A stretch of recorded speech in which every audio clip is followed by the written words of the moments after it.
அனைவருக்கும் வணக்கம். நீங்கள் இணைந்து கொள்வது இலங்கையின் முதற்தர செய்தி வழங்குனர் நியூஸ் ஃபர்ஸ்டின் பிரதான செய்திகளோடு நான் ஜெஃப்ரி ஜெபதார்ஷன். சக்தி டிவி குளோபலூடாக இணைந்து கொண்டிருக்கும் உங்கள் அனைவரையும் நேரடியாக சந்திக்கிறோம். நான் அருணீரேஷ அருளானந்தம். விரிவான செய்திகளுக்கு முன்னதாக தலைப்புச் செய்திகள். மேல் நீதிமன்ற நீதிபதி மாணிக்கவாசகர் இளஞ்செழியனின் மெய்ப்பாதுகாவலர் பலியான சம்பவம் நீதித்துறைக்கு ஏற்பட்டுள்ள சவால், சட்டத்தரணிகள் கண்டனம். சம்பவத்தை அடிப்படையாக கொண்டு வடமாகாணத்தில் உள்ள சட்டத்தரணிகள் இன்று கடமைகளில் இருந்து விலகினர். அர்ஜுன் அலோசியஸ் பயன்படுத்திய லேப்டாப், தொலைத்தொடர்பு சாதனங்கள் அனைத்தையும் குற்றப்புலனாய்வு திணைக்களத்திடம் ஒப்படைக்குமாறு உத்தரவு. பெட்ரோலிய கூட்டுத்தாபன ஊழியர்கள் இன்று நள்ளிரவு முதல் பணி பகிஷ்கரிப்பில். 2 நாட்களில் 1400 டெங்கு நோயாளர்கள் பதிவு. மொத்த நோயாளர்களின் எண்ணிக்கை 1,300,000 தாண்டியுள்ளது. மாலைத்தீவில் ராணுவ புரட்சி, பாராளுமன்றம் ராணுவத்தின் கட்டுப்பாட்டில். இனி விரிவான செய்திகள். ஆசிய பசிபிக் தொலைத்தொடர்பு ஒன்றியத்தின் 17வது கொள்கை மற்றும் ஒழுங்குமுறை மாநாடு ஜனாதிபதி மைத்ரிபால சிறிசேன தலைமையில் இன்று முற்பகல் கொழும்பில் நடைபெற்றது. தொலைத்தொடர்பு மற்றும் தகவல் தொழில்நுட்ப கொள்கை வகுப்பாளர்கள் மற்றும் கட்டுப்பாட்டாளர்கள் எதிர்நோக்கும் பிரச்சினை தொடர்பில் கலந்துரையாட பொதுவான மேடையொன்றை உருவாக்குவது இந்த மாநாட்டின் நோக்கமாகும். ஆசிய பசிபிக் தொலைத்தொடர்பு ஒன்றியத்தின் பொதுச் செயலாளர் எரிவன் ஹவரோன்சியினால் வரவேற்புரை நிகழ்த்தப்பட்டதுடன் இலங்கை தொலைத்தொடர்பு ஒழுங்குபடுத்தல் ஆணைக்குழுவின் தலைவர் ஜனாதிபதி செயலாளர் ஆஸ்டின் பெர்னாண்டோ மாநாட்டின் ஆரம்ப உரையை நிகழ்த்தினார்.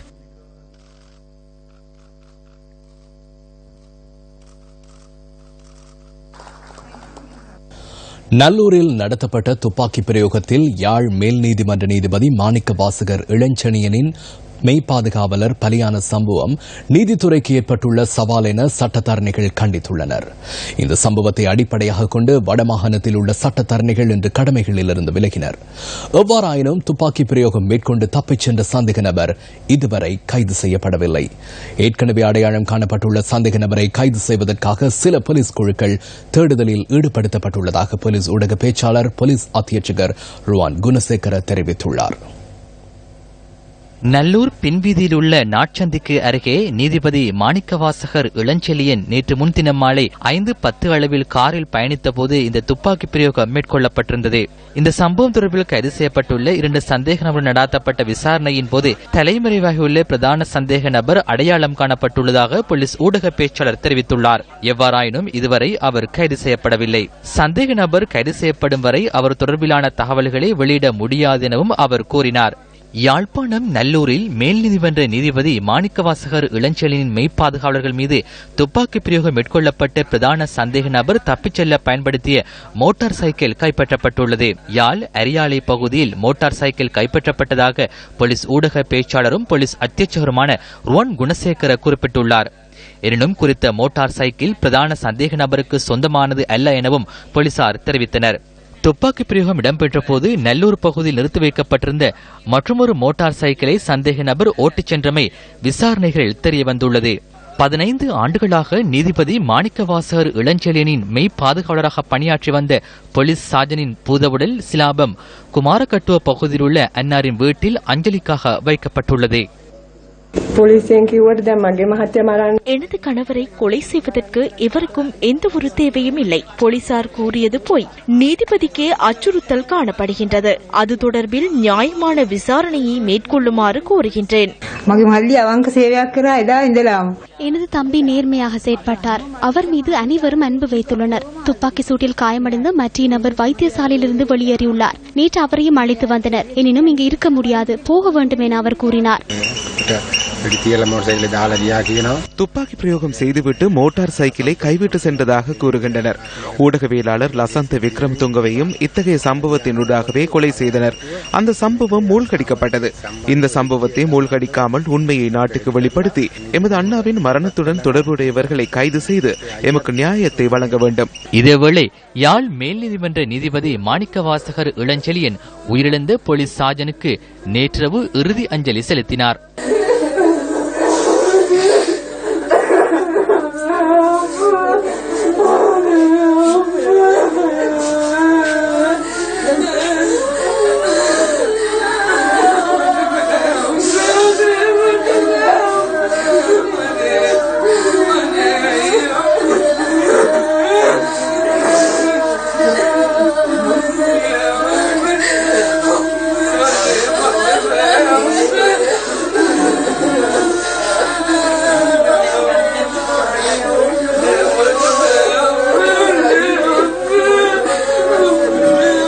51 வயதான சாஜன் பிரேமச்சந்திரவின் இறுதிக் கிரியைகள் எதிர்வரும் புதன்கிழமை நடைபெறவுள்ளன.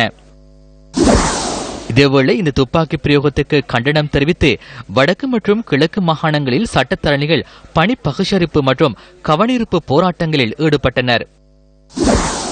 வடமாகாண சட்டத்தரணிகள் சங்கத்தின் அழைப்பின் பேரில் வடக்கிலுள்ள 5 மாவட்டங்களிலும் சட்டத்தரணிகள் இன்று பகிஷ்கரிப்பில் ஈடுபட்டனர். இந்த தாக்குதலானது நீதித்துறை சுதந்திரத்தின் மீது பாரிய அழுத்தத்தை பிரயோகிப்பாக இருக்கின்றது. நீதித்துறை சுதந்திரத்திற்கு விடுக்கப்பட்ட பாரிய சவால் என நாங்கள் கருதுகிறோம். இவ்வாறான தாக்குதல்கள் மூலம் நீதித்துறை செயற்பாடுகளை குழப்புதல் மற்றும் அதற்கு பங்கம் விளைவிக்கிற செயற்பாடுகள் மேற்கொள்வது வன்மையாக கண்டிக்கப்படக்கூடியது. நடந்த சம்பவத்தை நாங்கள் அவதானிக்கின்ற போது போலீசார் மிக அவசரப்பட்டு முரண்பாடான அறிக்கையை முன்கூட்டியே இது நீதிபதியை குறிவைத்து செய்யப்பட்ட செயற்பாடு அல்லவென்று முடிவுக்கு வந்ததை எமது சட்டத்தரணிகள் சங்கம் ஏற்பதற்கு தயாராக இல்லை.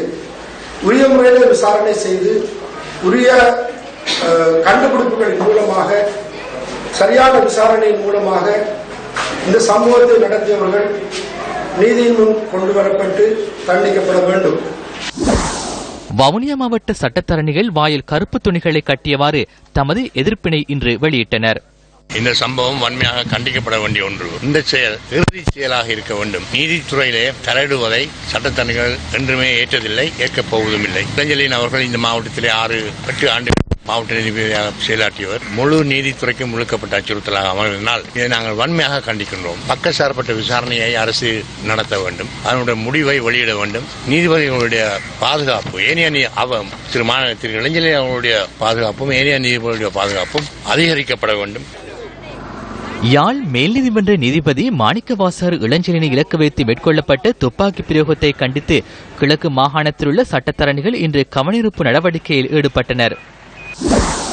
திருகோணமலை மாவட்ட சட்டத்தரணிகள் சங்கத்தினால் இந்த கவனிருப்பு போராட்டம் ஏற்பாடு செய்யப்பட்டிருந்தது. நீதித்துறையின் அச்சுறுத்தலுக்கு எதிராக குரல் கொடுப்போம் எனவும் நீதிபதிக்குரிய பாதுகாப்பை அரசு வழங்க வேண்டும் எனவும் இதன்போது வலியுறுத்தப்பட்டது.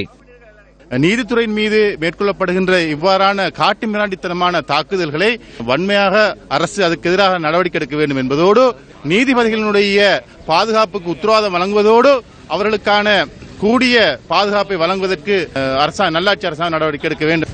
எதிர்காலத்திலே நீதித்துறை உத்தியோகத்தர்களுக்கு போதுமான பாதுகாப்பு வழங்கப்பட வேண்டும் என்பதை வலியுறுத்துவது மட்டுமல்ல, அரசாங்கம் காவல்துறையினர் மிகவும் உன்னிப்பாக கவனம் எடுக்க வேண்டும் என்று நான் மிகவும் வினயமாக கேட்டுக்கொள்கிறேன். மட்டக்களப்பு மாவட்ட சட்டத்தரணிகள் இன்று போராட்டத்தில் ஈடுபட்டுள்ளனர். நீதிபதி ஒருவருக்கு இந்த நிலைமை என்றால் சாதாரண மக்களுக்கு என்ன நிலைமை ஏற்படும் என்பதை நாங்கள் யோசிக்க வேண்டும். அடுத்ததாக நீதித்துறை செயற்படுறது மக்களோட நன்மை கருதிதான். அப்ப நீதித்துறைக்கு இவ்வாறான அச்சுறுத்தல் ஏற்படுதுண்டா பொதுமக்களுக்கு எவ்வாறான அநீதிகள் இழைக்கப்படும் என்பதை அனைவரும் கவனத்தில் கொள்ளவர். அம்பாறை மாவட்ட சட்டத்தரணிகள் இன்று போராட்டத்தில் ஈடுபட்டனர். அம்பாறை மாவட்ட நீதவான் நீதிமன்ற வளாகத்தில் முன்னெடுக்கப்பட்ட இந்த கவனிருப்பு போராட்டத்தின் போது இந்த சம்பவத்துடன் தொடர்புடைய குற்றவாளிகளுக்கு உடனடியாக தண்டனை வழங்க வேண்டும் என வலியுறுத்தப்பட்டது. இதேவேளை போலீஸ் சார்ஜன் சரத் பிரேமச்சந்திர மீதான துப்பாக்கி பிரயோகத்தை இலங்கை சட்டத்தரணிகள் சங்கம் கண்டித்துள்ளது. இந்த சம்பவம் தொடர்பில் பக்கச்சார்பற்ற விசாரணைகளை துரிதமாக மேற்கொண்டு குற்றவாளிகளை சட்டத்தின் முன் நிறுத்துமாறு சங்கம் விடுத்துள்ள அறிக்கையில் கோரிக்கை விடுக்கப்பட்டுள்ளது. இதேவேளை வடமாகாண தனியார் பஸ் உரிமையாளர்கள் சங்கமும் இன்று பணி பகிஷ்கரிப்பில் ஈடுபட்டமை குறிப்பிடத்தக்கது. யாழ் நல்லூரில் இடம்பெற்ற துப்பாக்கி பிரயோகத்தை கண்டித்து வடமாகாண தனியார் போக்குவரத்து துறையினர் இன்று காலை முதல் பணி பகிஷ்கரிப்பில் ஈடுபட்டனர். மாகாணத்திலிருந்து உள்ளூர் மற்றும் வெளி மாவட்டங்களுக்கு சேவையில் ஈடுபடும் சுமார் 2500க்கும் அதிகமான தனியார் பஸ்கள் பணி பகிஷ்கரிப்பில் ஈடுபட்டமை குறிப்பிடத்தக்கது. வீரகெட்டிய பகுதியில் இன்று இடம்பெற்ற நிகழ்வு ஒன்றின் பின்னர் முன்னாள் ஜனாதிபதி மஹிந்த ராஜபக்ச இவ்வாறு கருத்து தெரிவித்தார். போலீஸ் உத்தியோகத்தர் ஒருவர் மீது துப்பாக்கி பிரயோகம் நடத்தியுள்ளனர். போலீஸ் உத்தியோகத்தர் உயிரிழந்துள்ளார். யாழ்ப்பாணத்தில் 15 ஆண்டுகளாக இந்த சிங்கள உத்தியோகத்தர் தமிழ் நீதிபதி ஒருவரை பாதுகாத்துள்ளார். நான் அவரிடம் விடயங்களை கேட்டிருந்தேன். அவர் மீது நடத்தப்பட்ட துப்பாக்கி பிரயோகத்தையே 2 பிள்ளைகளின் தந்தையான இந்த போலீஸ் உத்தியோகத்தர் தனது மார்பில் வாங்கியுள்ளார். இது ஒரு வீர தீர செயல். தனது எஜமானை பாதுகாப்பதற்காக உயிரை தியாகம் செய்துள்ளார். உண்மையிலேயே அந்த உத்தியோகத்தருக்கு விருது வழங்க வேண்டும். அது ஒரு புறம் இருக்க, போலீசார் வேறு ஒரு கருத்தை கூறுகின்றனர். மதுபோதையில் இருந்த ஒருவர் துப்பாக்கி பிரயோகம் நடத்தியதாக போலீசார் கூறுகின்றனர். நீதிபதி கூறுவதற்கு மாறாக போலீசார் கருத்து வெளியிடுகின்றனர். எது சரியானது என எனக்கு தெரியாது. உடனடியாக விசாரணை நடத்த வேண்டும். இதில் உள்ள பாரதூரம் என்னவென்றால், போலீஸ் உத்தியோகத்தரை சுட்டு கொலை செய்யும் அளவிற்கு நாட்டில் சட்டம் சீர்குலைந்துள்ளது.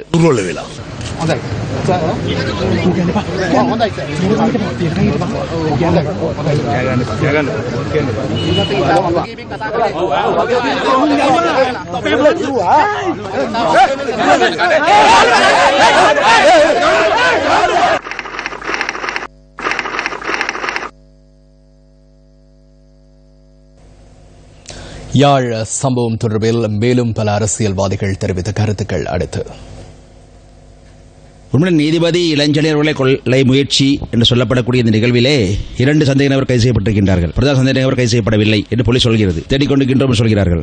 இப்பொழுது போலீஸ் ஊடக பேச்சாளர் இந்த சம்பவம் என்பது நீதிபதி இளஞ்செழியன் அவர்களை இலக்கு வைத்து செயல்பட்ட விஷயம் அல்ல, மாறாக இது குடிபோதையில் இருந்த சிலர் சண்டையிட்டுக் கொண்டு போலீசாரின் துப்பாக்கியை பறித்து சுட்டார்கள் என்று சொல்கிறார்கள். அது உண்மை என்று வைத்துக் கொண்டாலும் கூட அது கேலி கூத்தாக இருக்கின்றது நினைக்கின்றேன். காரணம், திட்டமிட்டு ஆயத்தார்கள் வந்து இளஞ்செழியனையோ போலீசாரை சுடுவது என்பது வேறு. சுடுவார்களே ஆனால் ஒன்று அரசியல் காரணம் இருக்க வேண்டும். ஆனால் அதை விடுத்து வெறுமனே குடிபோதையில் இருப்பவர்கள் வந்து போலீஸ் ஆதித்தை பறிக்கின்றார்கள் என்றால் வடக்கிலே சட்டம் ஒழுங்கு எந்த அளவுக்கு உடைந்து சீர்குலைந்து போயிருக்கிறது என்பதை அது அடையாளம் காட்டுகின்றது நினைக்கின்றேன். தெற்கிலே கூட பாருங்கள், நிறைய துப்பாக்கி சூடு சம்பவங்கள் நடைபெறுகின்றன. போலீசார் சுடுகின்றார்கள், போலீசாரை அவர்கள் சுடுகின்றார்கள், இவர்கள் அவரை சுடுகின்றார்கள், கொலை நடக்கின்றது பரவாயில்லை. அந்த அளவுக்கு வடக்கில் நடக்கின்றது என்றால் அதை நினைத்து போலீஸ் துறை வெட்கப்பட வேண்டும், வேதனைப்பட வேண்டும் நினைக்கின்றேன். உண்மையில் இது சம்பந்தமாக போலீஸ் அதிபர் பூஜித் ஜெயசுந்தர தீர்க்க நடவடிக்கை எடுத்து மக்களுக்கு தெளிவான உண்மையை எடுத்துக் கூற வேண்டும். அது மட்டுமல்ல, வடக்கிலே சட்டம் ஒழுங்கு சீர்குலைந்து போயிருக்கின்றது என்பது அடையாளப்படுத்துகின்றது நினைக்கின்றேன். அதை சீர் செய்ய வேண்டும். செய்யாமல் வேறு கதைகளை ஊடக பேச்சாளர் சொல்வது தவறு நினைக்கின்றேன். உண்மையாகவே இது நீதிபதி திரு இளஞ்செழியன் அவர்களுக்கு எதிராக இருந்திருக்குமாக இருந்தால் அது மிக கடுமையான நடவடிக்கை எடுக்க வேண்டிய ஒரு நடவடிக்கை. அதாவது அது நிச்சயமாக அது ஒரு நீதித்துறைக்கு எதிரான நடவடிக்கையாக நாங்கள் பார்க்க வேண்டும். ஆனால் இருந்தாலும் கூட இப்பொழுது ஒரு உயிர் பறிக்கப்பட்டிருக்கிறது என்ற அடிப்படையில் அது முழுமையாக விசாரிக்கப்பட்டு அதற்குரிய தண்டனை வழங்கப்பட வேண்டும். வடக்கு மாநிலத்தில் இதுபோன்ற நடவடிக்கைகள் தொடராமல் இருப்பதற்கான நடவடிக்கைகளும் மேற்கொள்ளப்பட வேண்டும். யார் இதை செய்திருந்தாலும் கூட நிச்சயமாக ஒரு துப்பாக்கி சுடுதலில் ஒரு பயிற்சி பெற்ற தேர்ச்சி பெற்றவர்களாக ஊடாகத்தான் இது நடைபெற்றிருக்க முடியும். கூட்டு வன்புணர்வின் பின்னர் படுகொலை செய்யப்பட்ட மாணவி வித்யாவின் மூக்கு கண்ணாடி 6ஆம் இலக்க சந்தேக நபரான பெரியாம்பி எனப்படும் துஷாந்தனின் வீட்டிலிருந்தே கண்டுபிடிக்கப்பட்டதாக யாழ் மேல் நீதிமன்றத்தில் இன்று சாட்சியம் அளிக்கப்பட்டுள்ளது. இதேவேளை தற்போதைய சூழலை கருத்தில் கொண்டு இந்த வழக்கின் ட்ரையல் அட்பார் விசாரணை ஆகஸ்ட் மாதம் 2ஆம் தேதி வரை ஒத்திவைக்கப்பட்டுள்ளது. மேல் நீதிமன்ற நீதிபதிகளான மாணிக்கவாசகர் இளஞ்செழியன், அன்னலிங்கம் பிரேம் சங்கர் ஆகியோருடன் வவுனியா மேல் நீதிமன்ற நீதிபதி பாலேந்திரன் சசிமகேந்திரன் தலைமையில் யாழ் மேல் நீதிமன்றத்தில் இந்த விசாரணை நடைபெற்றது. விசேட வழக்கு தொடுநரான சட்டமாதிப திணைக்களத்தின் பிரதி சொலிசிட்டர் ஜெனரல் குமார ரட்னம் மற்றும் யாழ் மேல் நீதிமன்ற அரசு தரப்பு சட்டத்தரணி நிஷாந்த் நாகரத்னம் ஆகியோர் இந்த வழக்கில் ஆஜராகியிருந்தனர். இந்த கொலை வழக்கின் சந்தேக நபர்களை விசாரணை செய்த குற்றப்புலனாய்வு திணைக்களத்தின் விசாரணை அதிகாரி நிஷாந்த் சில்வா 35வது சாட்சியாளராக இன்று சாட்சியம் அளித்துள்ளார். வித்யாவின் கண்ணாடியை வீட்டில் மறைத்து வைத்திருப்பதாக 6ஆம் இலக்க சந்தேக நபர் துஷாந்தன் தனது வாக்குமூலத்தில் குறிப்பிட்டிருந்ததாக அவரது சாட்சியத்தில் குறிப்பிடப்பட்டுள்ளது. சந்தேக நபரின் வழிகாட்டலில் அவருடன் புங்குடுதீவில் உள்ள வீட்டுக்கு சென்றதாகவும் தீயில் எரிந்த நிலையில் காணப்பட்ட அந்த வீட்டில் யாரும் இருக்கவில்லை எனவும் விசாரணை அதிகாரி நிஷாந்த் சில்வா கூறியுள்ளார். குறித்த வீட்டின் 11 அடி உயர கான்கிரீட் பீமில் மறைத்து வைக்கப்பட்டிருந்த கண்ணாடியை இதன்போது கைப்பற்றியதாக சாட்சியாளர் கூறியுள்ளார். பெண்கள் அணியும் நீள காட் சட்டையினால் சுற்றி ஷாப்பிங் பைக்குள் இடப்பட்ட நிலையில் மாணவியின் மூக்கு கண்ணாடி மீட்கப்பட்டதாகவும் சாட்சியாளர் தெரிவித்துள்ளார். கண்ணாடி மீட்கப்பட்ட போது இருந்த நீள காட் சட்டை மற்றும் ஷாப்பிங் பையை 157 இலக்கம் 1 குற்றவியல் கோவையின் கீழ் புதிய சான்று பொருட்களாக இணைக்குமாறு பிரதி சொலிசிட்டர் ஜெனரல் குமார ரட்னம் மன்றில் விண்ணப்பம் செய்திருந்தார். இந்த விண்ணப்பத்திற்கு எதிரி தரப்பு சட்டத்தரணி மஹிந்த ஜாவதன கடும் ஆட்சேபனை தெரிவித்திருந்த போதிலும் நீதிபதி மாணிக்கவாசகர் இளஞ்செழியன் அதனை நிராகரித்துள்ளார். 167 இலக்கம் 1 நடவடிக்கையின் பிரகாரம் தீர்ப்பு பிரகடனம் செய்வதற்கு முன்னதாக எந்த ஒரு சான்று பொருளையும் மன்றுக்கு இணைக்க முடியும் என நீதிபதி இளஞ்செழியன் இதன்போது சுட்டிக்காட்டியுள்ளார். அதன் பிரகாரம் நீள காட்சட்டை மற்றும் ஷாப்பிங் பை என்பன திறந்த மன்றில் காண்பிக்கப்பட்டதுடன் சாட்சியாளர் அவற்றை அடையாளம் காண்பித்துள்ளார். தற்போதைய சூழலையும் நேரத்தையும் காலத்தையும் கருத்தில் கொண்டு இந்த சாட்சியம் முடிவுறுத்தப்படுவதாக இன்று மாலை 4:45க்கு மன்று அறிவித்தது. நீதிபதிகள் குழாமில் அங்கம் வகிக்கும் நீதிபதி ஒருவரின் பாதுகாவலர் அகால மரணமடைந்து இறுதி சடங்குகள் நாளை மறுதினம் சிலாபத்தில் நடைபெற உள்ளதால் அன்றைய தினம் மேல் நீதிமன்றத்தின் கடமையாற்றும் உத்தியோகத்தர்களும் போலீஸ் உத்தியோகத்தர்களும் இந்த இறுதிக்கிரியில் கலந்து கொள்ள உள்ளதாக மன்று தெரிவித்தது. இதற்கமை 26ஆம் தேதி நடைபெறவிருந்த வழக்கு விசாரணை நடைபெறாது எனவும் வழக்கு ஆகஸ்ட் மாதம் 2ஆம் தேதி வரை ஒத்திவைக்கப்படுவதாகவும் நீதிமன்றம் குறிப்பிட்டுள்ளது. இதேவேளை இன்று நண்பகல் வரை நடைபெற்ற விசாரணைகளின் போது 52ஆம் இலக்க சாட்சியாளரான அரசாங்க சிரேஷ்ட ரசாயன பகுப்பாய்வாளர் வி.ஜே. பண்டார் நாயக்க மற்றும் 49வது சாட்சியாளரான ஊர்காவற்றுறை நீதிவான் அப்துல் மஜித் முகமது ரியால் ஆகியோர் சாட்சியம் அளித்துள்ளனர்.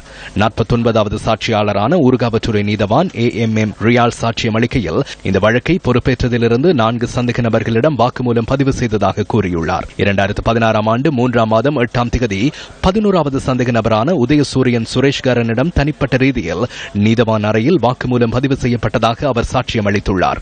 இந்த வழக்கில் அரசு தரப்பு சாட்சியாளராக மாறும் சந்தேக நபருக்கு நிபந்தனைகளுடன் கூடிய மன்னிப்பு வழங்கப்படும் என்ற சத்திய கடதாசி சட்டமாதிப திணைக்களத்திடமிருந்து கிடைத்ததாகவும் ஊர்காவற்றுறை நீதவான் தெரிவித்துள்ளார். இந்த சத்திய கடதாசி 2017ஆம் ஆண்டு 2ஆம் மாதம் 22ஆம் தேதி திறந்த மன்றில் வாசிக்கப்பட்டதாகவும் அதன்போது 11வது இலக்க சாட்சியாளரின் சுய வெறுப்பின் அடிப்படையில் கையொப்பமிடப்பட்டதாகவும் அவர் கூறியுள்ளார். கையொப்பமிடப்பட்ட சத்திய கடதாசி அன்றைய தினமே சட்டமாதிப திணைக்களத்துக்கு அனுப்பி வைக்கப்பட்டதாகவும் 49வது சாட்சியாளரான ஊர்காவற்றுறை நீதவான் A.M.M. ரியால் தெரிவித்துள்ளார். இதுவரை 24ஆம் இலக்க சாட்சியாளர் இன்று மன்றில் ஆஜராகியிருந்த நிலையில் அவரை நெறிப்படுத்த வேண்டிய தேவையில்லை என பிரதி சாலிசிட்டர் ஜெனரல் குமாரரட்னம் கூறியதை அடுத்து குறித்த சாட்சியாளர் இந்த வழக்கிலிருந்து விடுவிக்கப்படுவதாக மன்று அறிவித்துள்ளது. மட்டக்களப்பு முந்தன் குமாரவெளியில் மணல் அகழ்வில் ஈடுபட்ட தரப்பினரை கலைப்பதற்கு போலீஸ் விசேட அதிரடி படையினர் மேல் நோக்கி துப்பாக்கிச்சூடு நடத்தியதை அடுத்து மணல் அகழ்வில் ஈடுபட்ட சிலர் ஆற்றில் பாய்ந்ததுடன் அதில் ஒருவர் உயிரிழந்துள்ளார். இதனை அடுத்து போலீஸ் விசேட அதிரடி படையினருக்கும் பொதுமக்களுக்கும் இடையில் காயங்குடா பகுதியில் முறுகல் நிலை ஏற்பட்டது.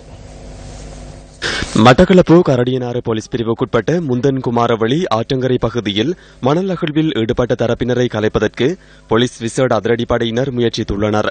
போலீஸ் விசேட அதிரடிப்படையினர் துப்பாக்கிச்சூடு நடத்தியதை அடுத்து மணல் அகழ்வில் ஈடுபட்டவர்களில் சிலர் அருகிலிருந்து ஆற்றில் பாய்ந்ததாக போலீஸ் ஊடக பேச்சாளர் போலீஸ் அத்தியட்சகர் ருவான் குணசேகர தெரிவித்தார். இன்று பகல் 12:45 மணியளவில் இந்த சம்பவம் இடம்பெற்றுள்ளது. ஆற்றில் பாய்ந்ததை அடுத்து உயிரிழந்த 17 வயதான சதாகரன் மதுஷனின் சடலம் செங்கலடி பிரதேச வைத்தியசாலைக்கு கொண்டு செல்லப்பட்டது.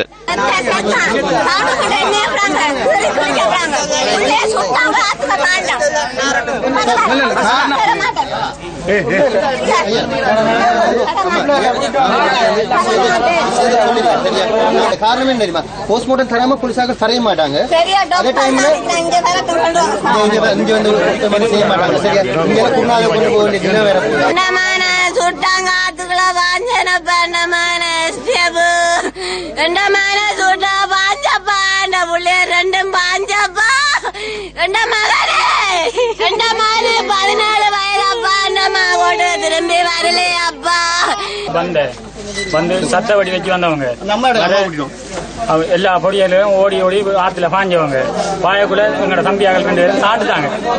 தூக்க போனாங்க உடலை சுட்டவனுகள் சுட எங்களை உடலை தூக்குறதுக்கு தூக்கி இருந்தா நாங்க காப்பாத்திப்போம். ஒருவன் அப்ப போய் தூக்கிட்டோம்.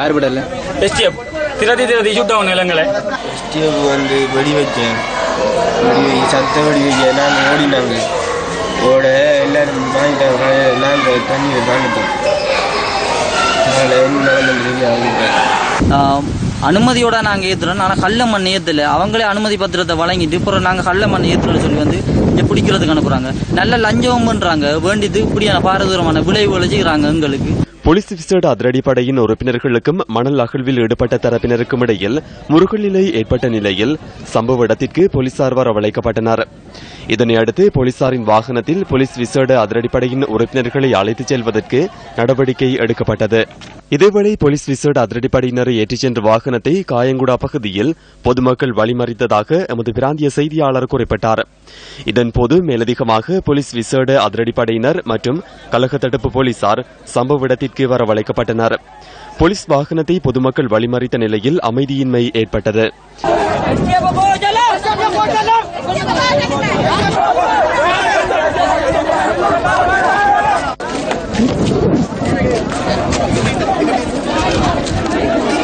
இந்த நிலையில் போலீஸ் வாகனத்தை மறைக்க முற்பட்ட பொதுமக்களை கலைப்பதற்கு நடவடிக்கை எடுக்கப்பட்டது.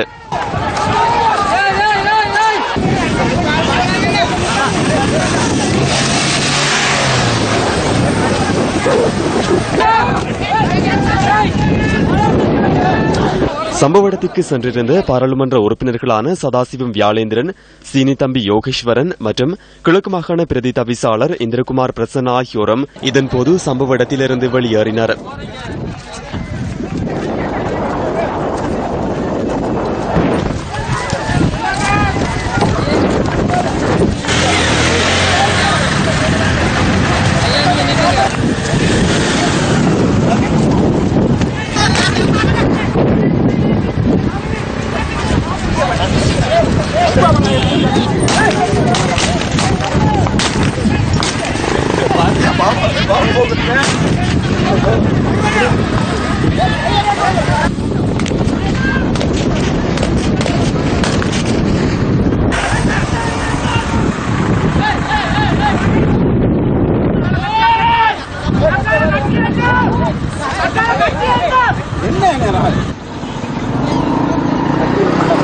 பின்னர் போலீசார் மற்றும் கலக தடுப்பு போலீசாரினால் நிலைமை கட்டுப்பாட்டுக்குள் கொண்டு வரப்பட்டது.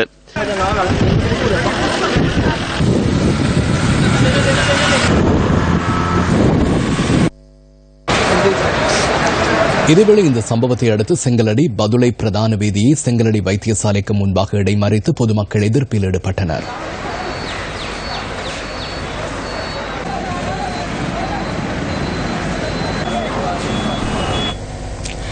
யாழ்ப்பாணம் பருத்தித்துறை மணற்காடு பகுதியில் இளைஞர் ஒருவர் மீது துப்பாக்கி பிரயோகம் மேற்கொள்ளப்பட்டமை தொடர்பில் கைது செய்யப்பட்ட 2 போலீஸ் உத்தியோகஸ்தர்களும் தொடர்ந்தும் விளக்கமறியலில் வைக்கப்பட்டுள்ளனர். சந்தேக நபர்களான போலீஸ் உத்தியோகஸ்தர்கள் பருத்தித்துறை நீதவான் நீதிமன்றத்தில் நீதவான் சுபாகரன் நளினி முன்னிலையில் இன்று ஆஜர்படுத்தப்பட்டனர். இதன்போது சந்தேக நபர்களை எதிர்வரும் ஆகஸ்ட் மாதம் 4ஆம் தேதி வரை விளக்கமறியலில் வைக்குமாறு நீதவான் உத்தரவிட்டுள்ளார். இதேவேளை துப்பாக்கி பிரயோகம் தொடர்பில் பெற்றுக் கொள்ளப்பட்டுள்ள தடயப் பொருட்களை ரசாயன பகுப்பாய்விற்கு அனுப்புமாறும் நீதவான் உத்தரவிட்டுள்ளார். பருத்தித்துறை மணற்காடு பகுதியில் கடந்த 9ஆம் தேதி போலீசார் மேற்கொண்ட துப்பாக்கி பிரயோகத்தில் துண்ணாலை கரவட்டி பகுதியைச் சேர்ந்த 25 வயதான யோகராசா தினேஷ் உயிரிழந்தார். துப்பாக்கி பிரயோக சம்பவம் தொடர்பில் உதவி போலீஸ் இன்ஸ்பெக்டர் சிவராசா சஞ்சீவன் மற்றும் போலீஸ் கான்ஸ்டபிள் அபுதாரி முகமது முபாரக் ஆகியோர் கைது செய்யப்பட்டு விளக்கமறியலில் வைக்கப்பட்டுள்ளனர்.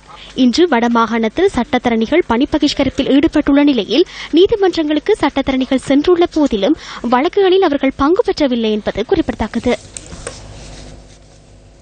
நேற்று முன்தினம் யாழ்ப்பாணத்தில் மேற்கொள்ளப்பட்ட துப்பாக்கி பிரயோகம் சம்பவம் தொடர்பில் ஐக்கிய தேசிய கட்சியின் பாராளுமன்ற உறுப்பினர் ஹர்ஷன ராஜகருணா கருத்து வெளியிட்டார்.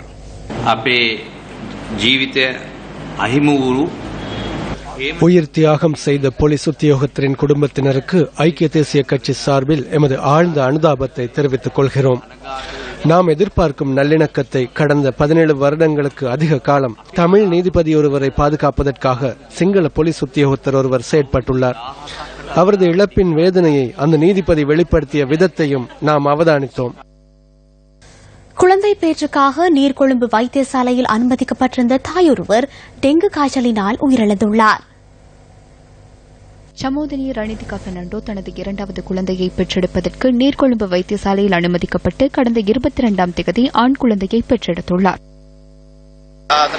வைத்தியசாலையில் அனுமதிக்கும் போது அவருக்கு எதுவும் இருக்கவில்லை. வைத்தியசாலையில் அனுமதித்து 3 நாட்களில் குழந்தையை பெற்றெடுக்க சத்திர சிகிச்சை மேற்கொள்ள வேண்டும் என்று கூறினர்.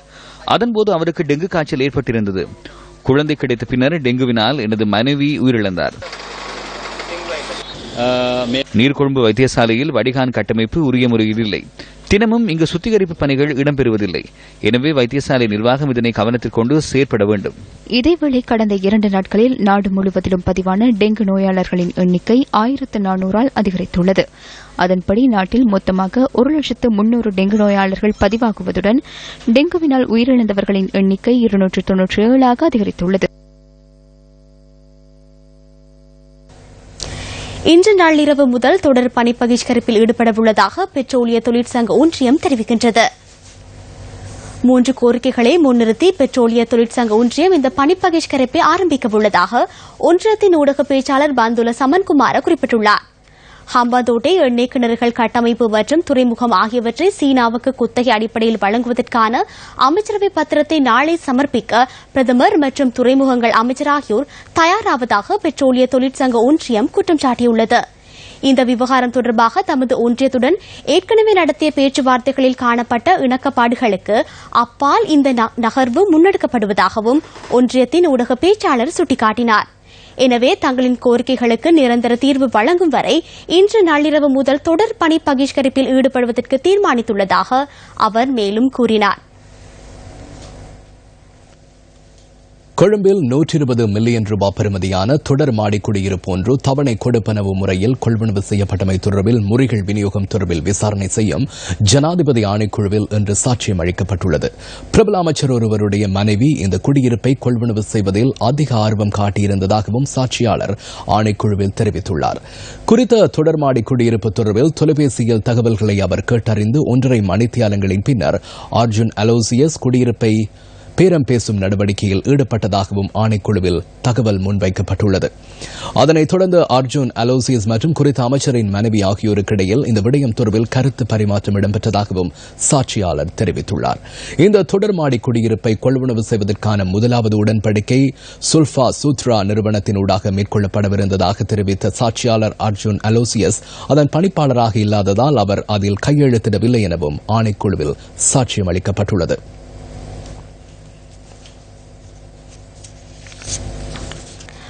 நாட்டின் பல பகுதிகளில் நிலவும் வறட்சியினால் 9 லட்சத்துக்கும் அதிகமான மக்கள் நீர் பிரச்சினையை எதிர்நோக்கியுள்ளனர்.